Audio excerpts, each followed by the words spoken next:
നബി സല്ലല്ലാഹു അലൈഹി വസല്ലമ തങ്ങൾ സ്വഹാബത്തിനോട് പറയുന്നു, സ്വഹാബ, നിങ്ങളുടെ ജോലിയിൽ അല്ലാഹു വലിയ ബറക്കത്ത് തരണമെങ്കിൽ, നിങ്ങൾ കഴിക്കുന്ന ഭക്ഷണത്തിൽ വലിയ ബറക്കത്ത് തരണമെങ്കിൽ, നിങ്ങൾ കുടിക്കുന്ന വെള്ളം അത് കുറച്ചാണെങ്കിലും അതിൽ വലിയ ബറക്കത്തും ശമനവും അല്ലാഹു നിങ്ങൾക്ക് തരണമെങ്കിൽ, നിങ്ങളുടെ ജീവിതത്തിൽ സുഖവും സന്തോഷവും ബറക്കത്തും അല്ലാഹു നിങ്ങൾക്ക് ചൊരിഞ്ഞു തരണമെങ്കിൽ, അള്ളാഹുവിന്റെ പരിശുദ്ധമായ ഖുർആനിലെ ബിസ്മില്ലാഹിർ റഹ്മാനിർ റഹീം എന്ന ഒരു ദിക്ർ നിങ്ങൾ മറന്നു പോകാൻ പാടില്ല.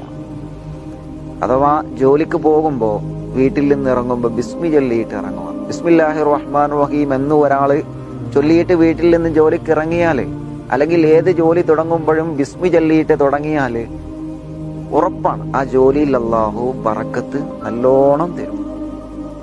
ഭക്ഷണം കഴിക്കുമ്പോൾ ബിസ്മി ചൊല്ലിയാല് ഇബ്ലീസ് ലഅനത്തുല്ലാഹി അലൈഹി നിങ്ങളെ കൂടെ ഭക്ഷണം കഴിക്കുമെന്ന് മുത്തുനബി പറയണം. പക്ഷെ ബിസ്മി ചൊല്ലി ഭക്ഷണം കഴിക്കലോടുകൂടി അവന്റെ കൂടെ ഇബ്ലീസ് ഭക്ഷണം കഴിക്കൂല. ബിസ്മി ചൊല്ലി വെള്ളം കുടിക്കുന്നവൻ അവന്റെ കൂടെ ഇബ്ലീസ് വെള്ളം കുടിക്കൂല. ബിസ്മി ചൊല്ലി വസ്ത്രം ധരിക്കുന്നവൻ അവന്റെ കൂടെ ഇബ്ലീസ് വസ്ത്രം ധരിക്കൂല. ബിസ്മി ചൊല്ലി തലയിൽ എണ്ണ പുരട്ടുന്നതും മുടി വാരുന്നതും നമ്മുടെ ഓരോ പ്രവർത്തനത്തിലും ഇബ്ലീസ് കൂടെ കൂടും. പക്ഷെ ബിസ്മി ചൊല്ലിയാൽ അതിൽ നിന്നൊക്കെ ഇബ്ലീസ് മാറി നിൽക്കുമെന്നാണ്. അള്ളാഹു അനുഗ്രഹിക്കട്ടെ. നമ്മളിനി അങ്ങനെ ചെയ്യണം. കിടന്നുറങ്ങുമ്പോൾ ബിസ്മി ചൊല്ലണം. വുളു എടുത്തിട്ട് കിടന്നുറങ്ങി ബിസ്മി ചൊല്ലിയിട്ട് കിടന്നുറങ്ങണം. ഭാര്യയുമായിട്ട് ബന്ധപ്പെടുമ്പോൾ ബിസ്മി ചൊല്ലണം. കാരണം ഇബ്ലീസ്